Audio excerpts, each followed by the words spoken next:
So you have to have backlinks to your website if you want to get traffic from Google, because backlinks is how Google knows that your website is noteworthy, that your website is worthy of ranking at the top of the search results.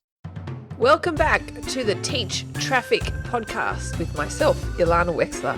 This is a show where we reveal the best tips, tricks, and tactics to increasing your website traffic and then converting that traffic into leads and sales. We also discuss what's working right now in the ever-changing world of web marketing so you can apply it to your business. Welcome back to another episode of Teach Traffic. I'm your host, Ilana Wexler. And in today's episode, we're going to shift gears a little bit. And I'm going to talk about generating free traffic for your website. So normally, as you probably know, I like to talk all about paid traffic channels that are working, paid traffic strategies, and Google ads and Facebook ads and all that interesting paid traffic stuff. But as I said, today, we're going to be talking about how to generate free traffic or SEO traffic through content marketing.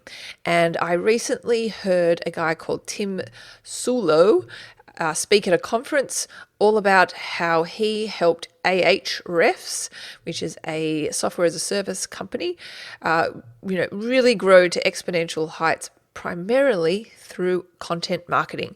And it's a really interesting episode because many people talk about content marketing and blogging for their business and all that kind of stuff, but many people fail at it. So I thought I'd interview Tim because he has been incredibly successful at it, and he reveals in this episode why he's been successful, what actually does work, and obviously how you can apply that to your own business.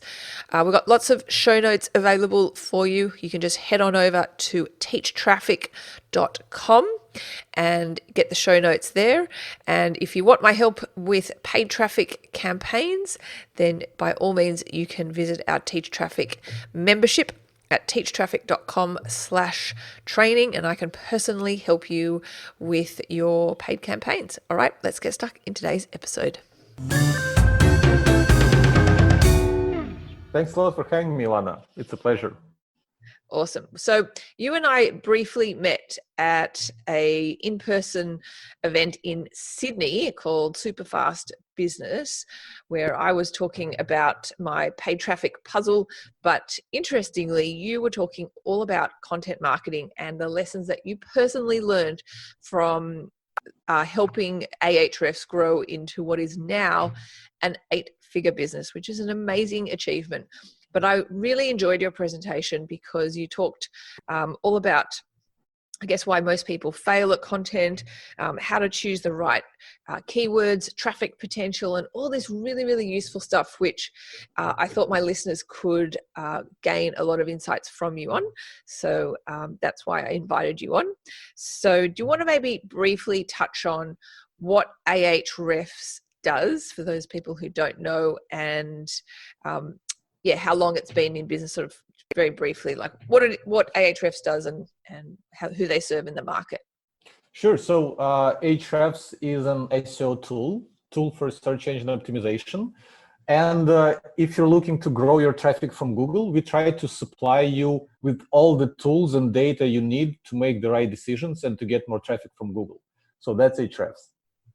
Okay.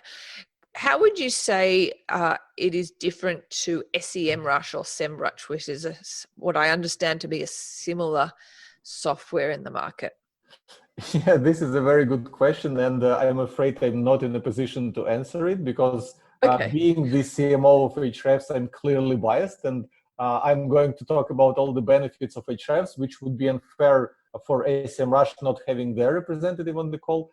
But in our marketing, I kind of found a way out of it by writing an article that is titled, I think it's 13 things that only Ahrefs can do, which doesn't focus on differences between Ahrefs and SEMrush, but I try to look at all the competing tools, at all the similar tools in the market, and come up with use cases that can only be found in Ahrefs. So if people are interested about some unique use cases that would be different from SEMrush, Moz, or pretty much any other similar tool, just Google for only Ahrefs can do, and you'll find that article. Okay, cool. Awesome. So you have primarily used content marketing to help grow that business, and that's what I'd specifically like to talk to you about today. And content marketing is not new, it's been around for a really long time. Why do you think, firstly, most businesses fail at content marketing? Yeah, the reason most businesses fail, and the reason I was failing at content marketing before joining Ahrefs, is I didn't understand the mechanics of it. I didn't understand how does the person go from reading a blog to becoming a customer of some business or software or whatever.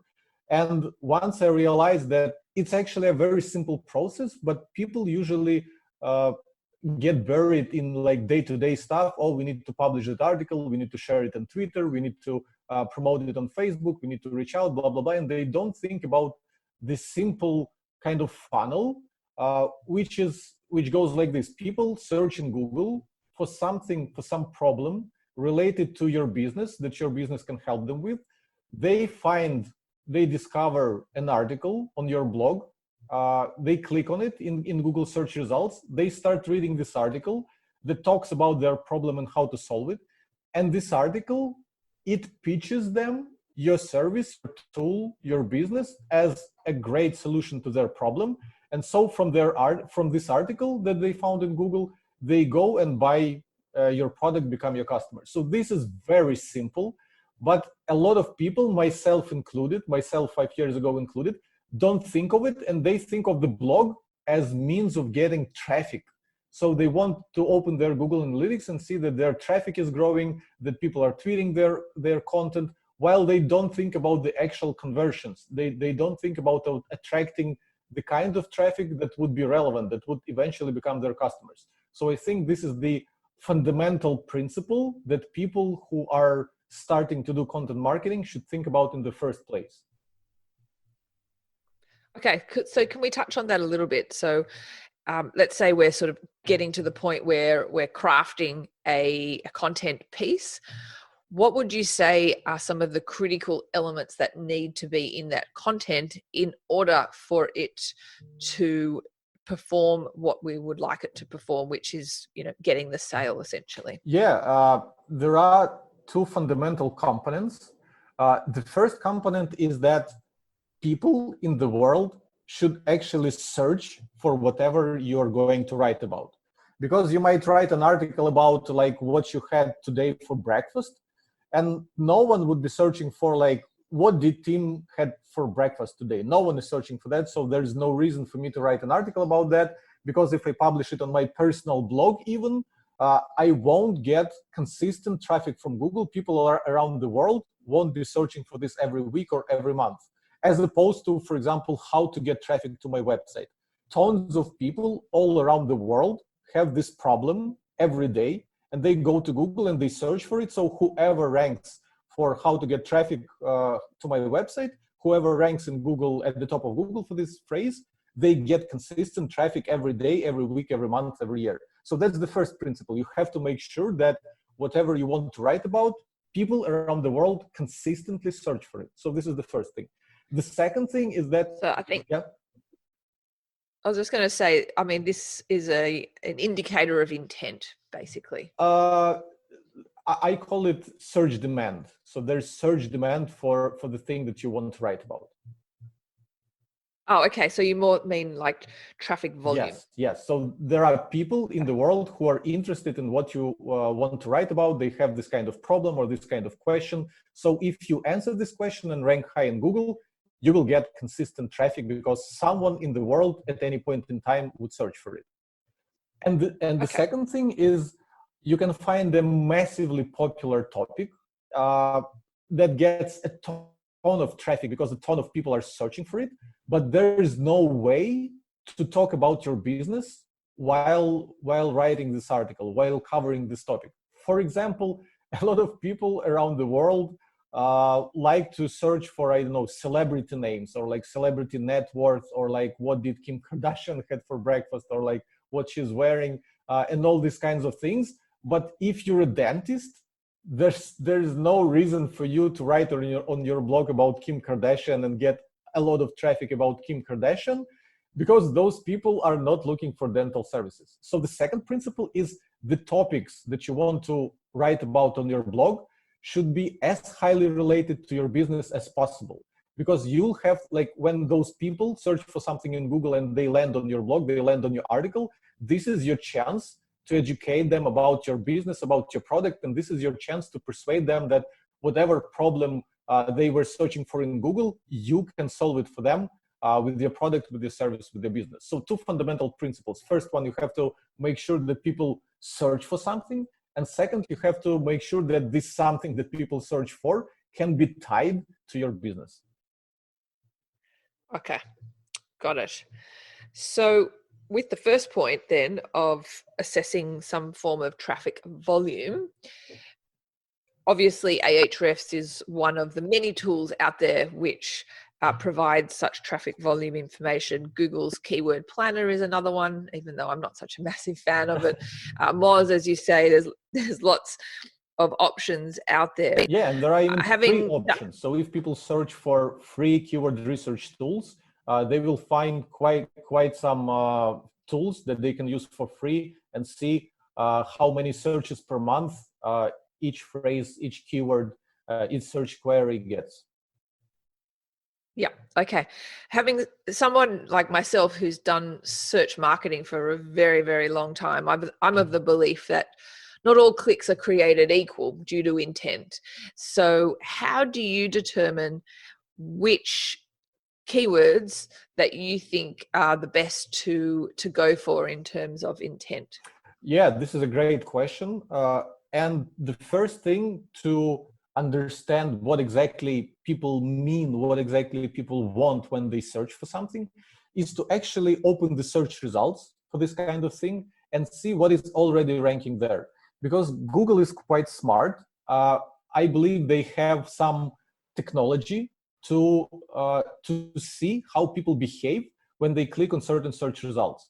So, for example, when people search for headphone reviews, and they may get a review website, like some general review website, for example, I don't know, the Wirecutter or whatever, some big brands, or they can get a single blogger doing a review of their favorite headphones.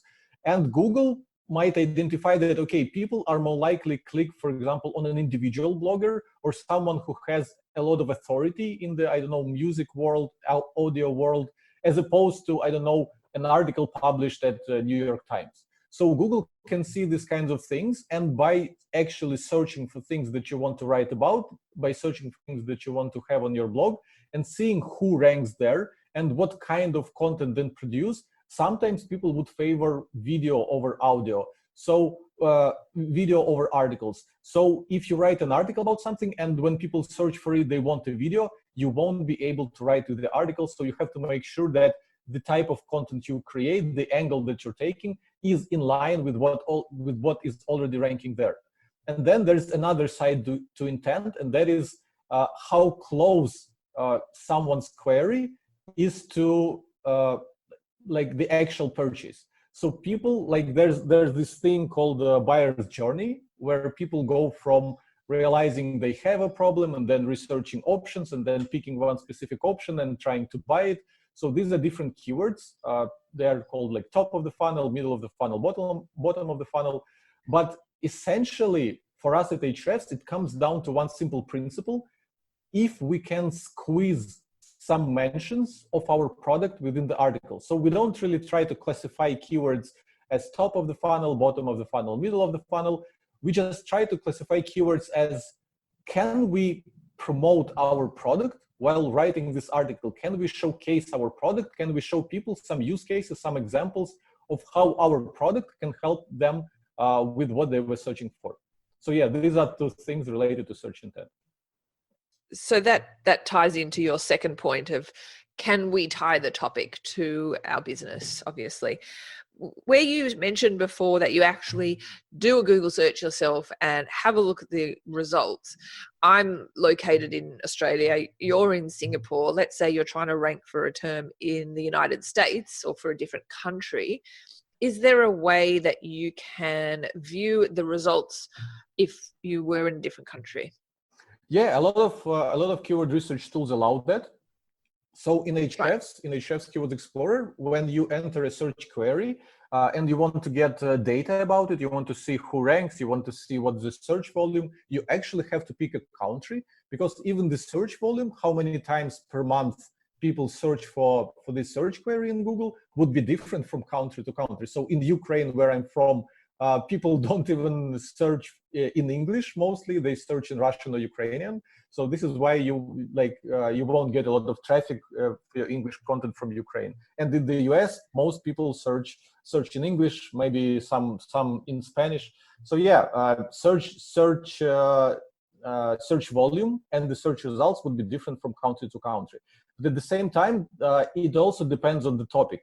So some topics have more local intent. So for example, if someone is looking to hire a carpet cleaner, Google understands that this is a local thing. So if you are searching for carpet cleaner in Australia, they would give you local results and they would give you websites of carpet cleaners around you. If I would search from Singapore, they would give me some results from Singapore. So yeah, it also depends on the query, but it again goes back to actually putting the query into Google and seeing what ranks there.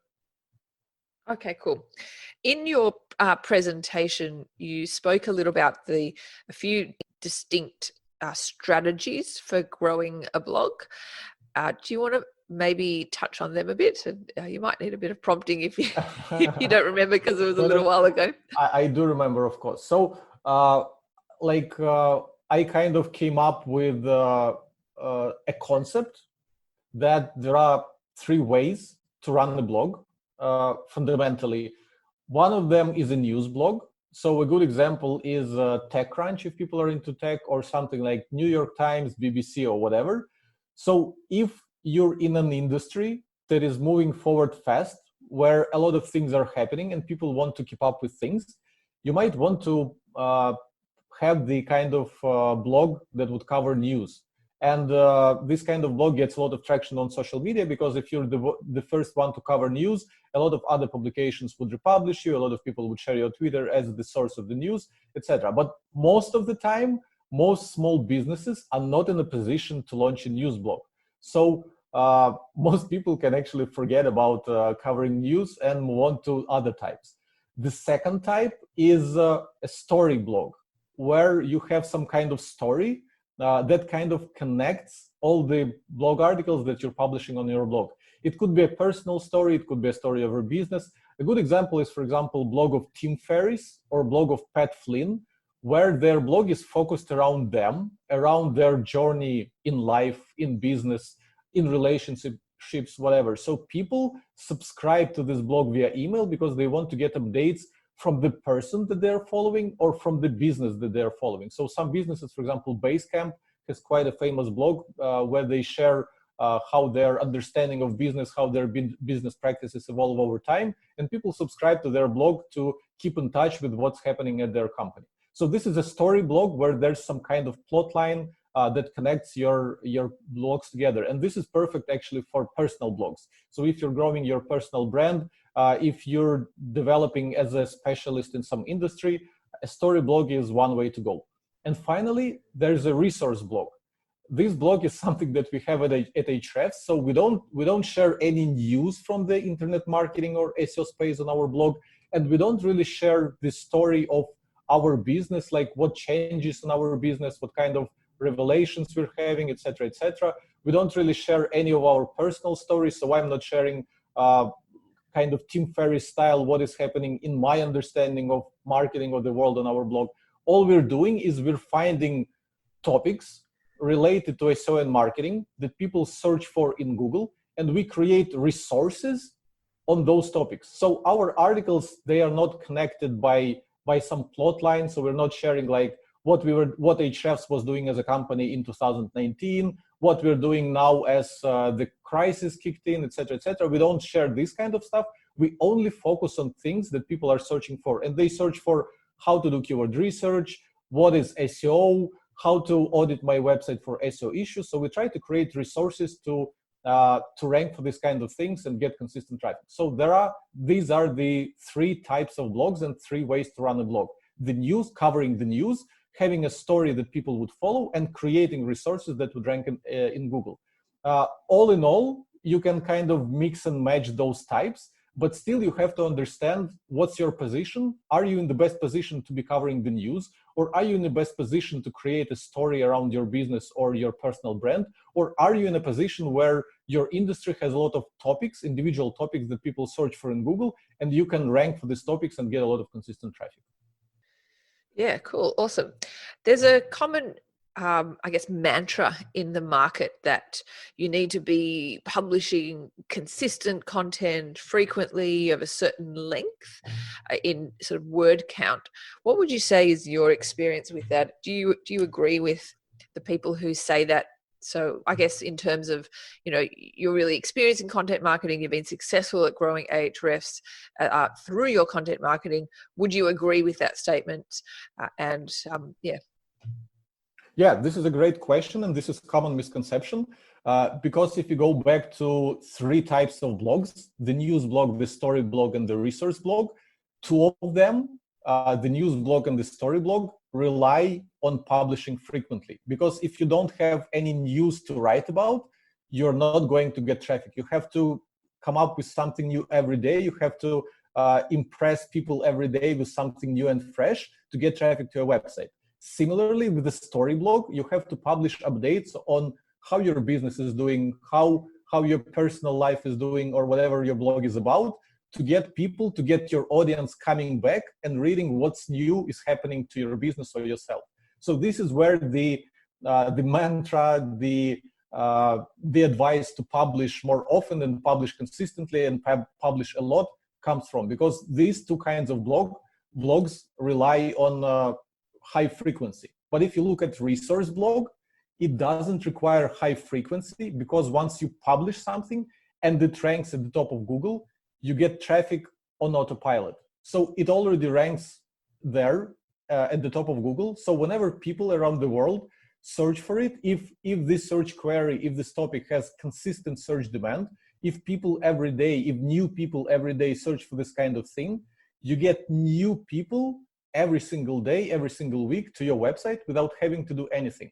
So you publish 1 article, and even if the search demand is small, and this article only brings you 100 people per month, if you publish another article and it also brings you 100 people per month, that's 200 people per month total without you having to do anything. 10 articles, it's 1,000 people without you having to do anything. So it has compounding returns, which is the beauty of it. So at Ahrefs, with a very small team, so a lot of people think that Ahrefs is like 300 people. For example, you asked about SEMrush. So SEMrush, I believe they have 800 people right now in their team. So they have a huge marketing team. At Ahrefs, the total headcount is 50, and our marketing team is 10. Wow. And if you compare the search traffic of SEMrush.com and of Ahrefs.com, we're getting more search traffic than them, and our blog has more search traffic than them. So it's not about headcount, it's not about the people, it's not about resources, it's about strategic choice of topics, and it's about the rule of compounding returns, where each subsequent article that you publish, if it ranks in Google and brings you consistent traffic, your traffic is growing without you having to hustle extra for this. Okay, so you mentioned strategic choice of topics. So say one of our listeners is embarking at the beginning of their content marketing journey, and it probably feels like they're looking up at the mountain of Everest, and their head is at the bottom, and they're looking at the lofty heights that are Mount Everest. What would you say would be the best way that they're strategic with this? Because as I said, you mentioned strategic choice of topics. And I think that's an important point, because rather than trying to combat all the high traffic terms, well, I guess I want your opinion on this. So how would you say that you start and be strategic with your topics? So this is a great question. And the only right answer really is it depends, because everyone has different resources, everyone is in a different industry. So everything is different for every single person out there. But what people need to understand in terms of writing articles on certain topics and getting traffic to their website, if they're only starting out, we can divide all topics in two categories. The first category is extremely hard to rank for and very broad. So usually, if you're if you have a blog about parenting and you want to rank for parenting tips, it is a pretty broad topic, and the chances are someone has already published a great article with parenting tips, and it is on a trusted resource. So for you to outrank it, it would be quite hard.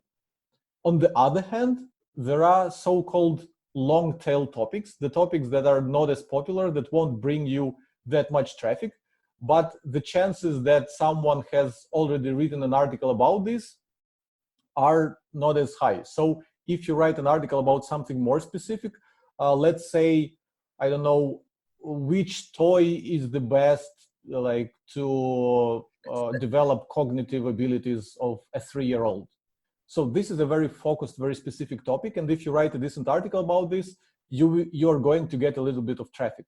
So your content marketing strategy should be about understanding where you are and balancing between the hard topics and the easy topics. So with easy topics, you can write an article about this and rank quite fast and quite easy, but at the same time, your end goal is to rank for bigger topics. You actually do want to rank for parenting tips. And the thing is, the earlier you write your article about parenting tips, the better, because then you can update it, you can improve it. And Google likes when some piece of content exists for a long time and it is constantly being updated, and Google rewards that piece of content. So there should be a balance between trying to write article on insanely competitive terms, on the most competitive terms, the most competitive search queries in your industry, while understanding that you're not going to rank for them this year, you're probably not going to rank for them next year, but 3 or 4 years later, as you keep updating your article, as you keep improving it, and as you keep re-promoting it, republishing it, you'll be able to eventually rank for it. So this is the first strategy. And the second strategy is keep writing articles on easier topics, knowing that there's a chance to rank for them like within a week or two from that article being published. So yeah, there's a balance. Okay, cool. So starting out, how would you develop content ideas? Let's say you're trying to, as you say, with the parenting, where would you start to develop and I best build upon your content ideas? Yeah, the two best strategies that I have is I would just search for some broad terms that come up in my mind, like parenting, parenting tips, parenting advice. And I will just make a list of all the websites that already rank in Google for these terms that I can come up with just from the top of my head. And actually, if you are experienced in the industry, there are quite a few terms that you should be able to think of. So you're going to end up with a huge list of competitors, the websites that you're up against. And then you can use a tool like Ahrefs to plug those competitors into Ahrefs and see all their top pages, all the pages that bring the most search traffic to these competitors and what those pages are about. So this is called competitor research. And you can see how your competitors are getting traffic from Google, which keywords they're ranking for, and which pages are bringing them traffic from search and how much. And by creating a big list of those pages that your competitors get traffic with, you can then make decisions. Okay, this topic is easy to cover. I know a lot of interesting ideas, so I can write an article about this. This would be harder for me, so I can put it down for later, etc., etc. So this is called competitor research, and this is the first way to create a huge list of content ideas and start prioritizing them. The second way, So the main problem with the first way with competitor research is that with every piece of content that you're about to write, you're going to face a lot of competition because by definition, they already published articles about this. But what you want to do, you want to also find search queries that no one has yet targeted. And this you can do by using keyword research tools.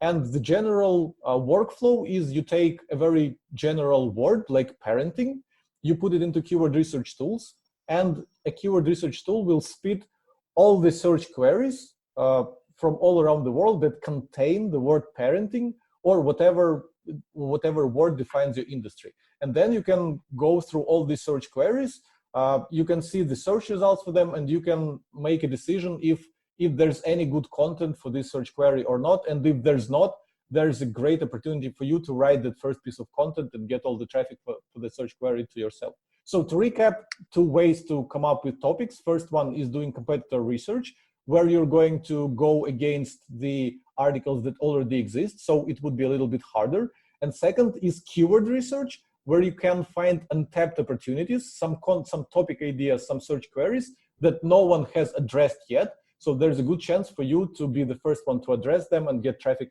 almost instantly. Yeah, nice. I particularly like your second method. Okay. I mean, I've been in this, I certainly am no expert in SEO, but I know enough about SEO that there's, writing the content is one part of it, but then the second part of SEO and ranking for keywords is getting people to link to your content, which is this whole concept called link building. How important do you think link building is with your general content marketing? Or I guess where I'm kind of going with this question is, let's say you write your article, you write a fantastic resource-based article that you suggested, you plant the seed of your product really well, and now you've got to try and rank for this. What are some of the ways that you try and rank that piece of content that you've written so beautifully, but is now the best kept secret in the internet? So first of all, you clearly know enough about SEO, because content and backlinks are the main fundamental parts, and a lot of people don't even need to know anything past this, and they can enjoy a ton of traffic and they can be successful with SEO. So a lot of people think that SEO is some dark magic, that it's very technical, etc., etc. But on the fundamental level, you don't need to be super tech. I am not super technical myself. So content and backlinks is really everything you need to know in SEO to get started. And yeah, backlinks are insanely important. So if your website overall doesn't have any links from other websites, and you can check this 2 ways. The first way, if you have Google Search Console, which is a free tool by Google, if you sign up with Google Search Console and plug your website there, you'll see if anyone from all around the web is linking to a website and what these websites are. So you have to have backlinks to your website if you want to get traffic from Google, because backlinks is how Google knows that your website is noteworthy, that your website is worthy of ranking at the top of the search results.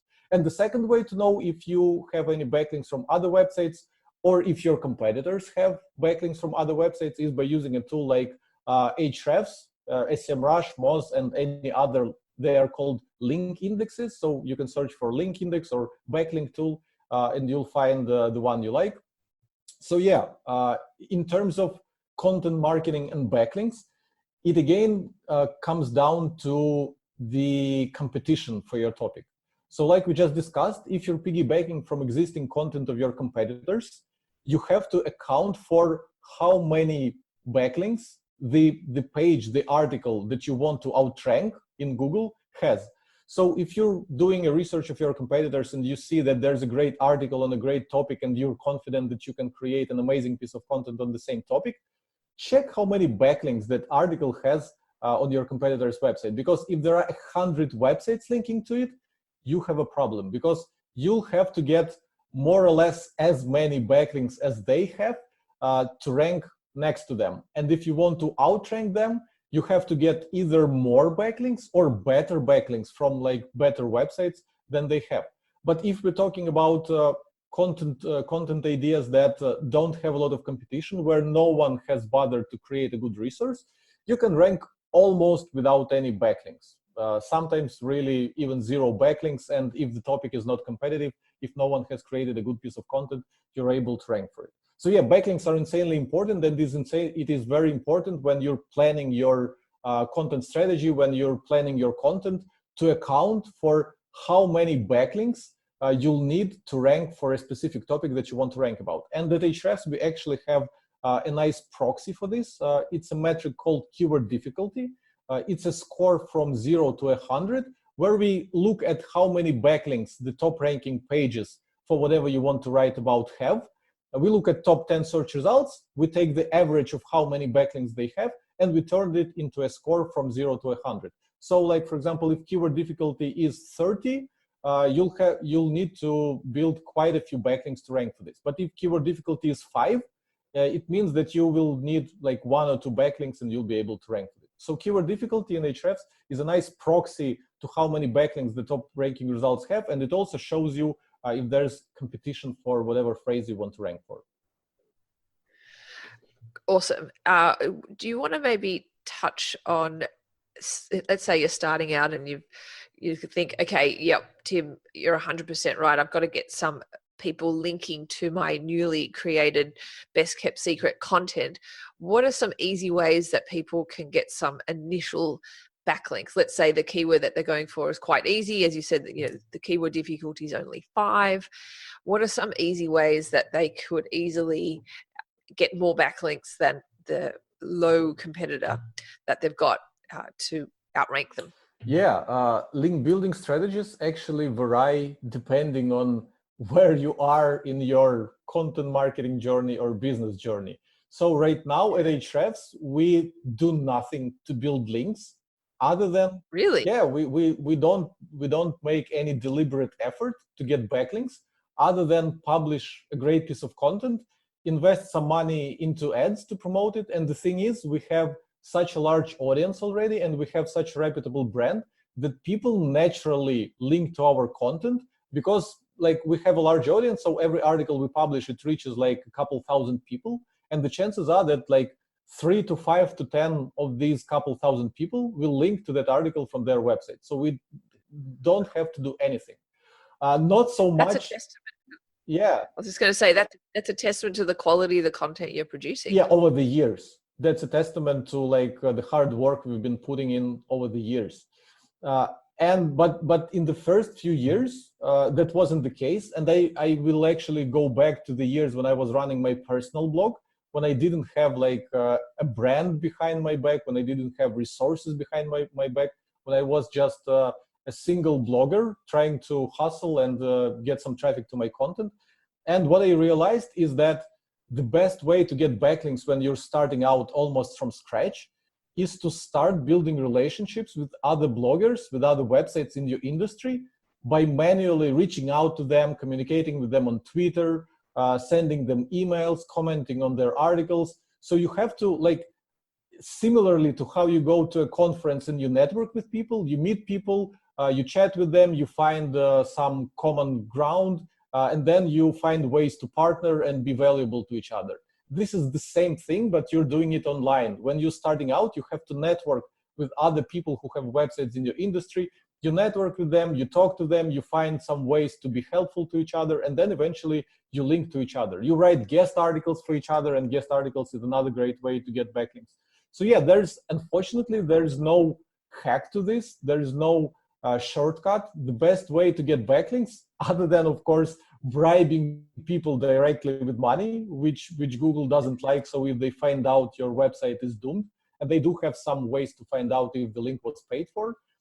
So if you want to get legitimate links that will keep your website safe, the best way is to start networking within your industry with people who have websites and find ways to be helpful to each other and link to each other, and thus bring the authority of each other's website up, bring it up. Awesome. Yeah, awesome. As you say, there's no shortcuts, which is interesting to know. Everyone's always looking for shortcuts, aren't they?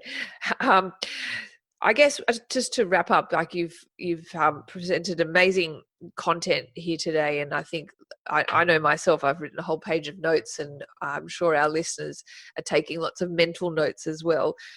If you could reflect back on your time that you've been with Ahrefs and you've been in the small marketing team, but achieved amazing results. What would you say to, I guess, just when you distill a lot of your experience down into a couple of things that you can attribute to working the best? What would you say has worked the best for a company like Ahrefs, but really that you could apply to really any type of business? First of all, let me say that the actual fact that I was working with a great product and amazing team made things so much easier for me. So when I came to Ahrefs, the actual product was great already. It was selling itself. So my job as a marketer was made like 10 times easier, and it was easier for me to achieve all that. But I guess the main takeaway from our marketing strategy in these 5 years is that we were willing to put more effort into every single piece of content that we were putting out than anyone else in the industry. So even apart from our blog, we launched a YouTube channel. And if you go to YouTube and search for Ahrefs and watch a couple of our videos, I'm sure you'll be amazed by the quality of production of those videos. And if you try to compare to any other videos that any other SEO company or marketing agency or whoever creates content in our space is creating, you'll see that our videos are probably of the best quality all around. So I guess the success of our marketing strategy, apart from picking the right keywords, making connections in the community early on to build backlinks, to build our reputation, is our willingness to put the amount of effort into every individual piece of content that no one else in the industry would justify putting in, so to say. So a lot of people, like you said, are looking for shortcuts. They try to invest minimum amount of effort that would take them to the top. In our case, we were trying to invest more effort than needed to take us to the top, to make sure that we're going to reach the top. As they say, reach for the stars and you'll go to the moon, or something like this. Yeah, awesome. Well, thank you so much. You've been a wealth of knowledge. Before we go, where can people find out a little bit more about you? I know it's ahrefs.com. It's ahrefs.com. Do you guys run some kind of special offer for people? And I guess, do you want to maybe pitch your business? This is the opportunity. So actually, the best way to pitch our business is something that I've done already. So people should go to YouTube, search for Ahrefs and watch our tutorials, or they need to search for SEO related things in Google and find our blog. If you're not finding our blog when you're searching for something SEO related, just append our brand name Ahrefs to the search query. And if we have an article about this, it should come to the top. So going to ahrefs.com and trying to sign up for our software is not something I recommend people to do unless they consume some of our content first and actually understand what is Ahrefs, how it is helpful. So browse our blog, go to YouTube and see our SEO tutorials. If you need help with SEO, just find our content, consume it, and see how you can apply that knowledge with the help of Ahrefs. Awesome. Tim, thank you so much for taking time out of your busy day. I really do appreciate it. And thanks so much. Thanks a lot for having me, Lana. I had a great time chatting with you. Thanks so much for listening to the Teach Traffic podcast. For more information on each of these episodes and handy PDFs that you can download, head on over to teachtraffic.com.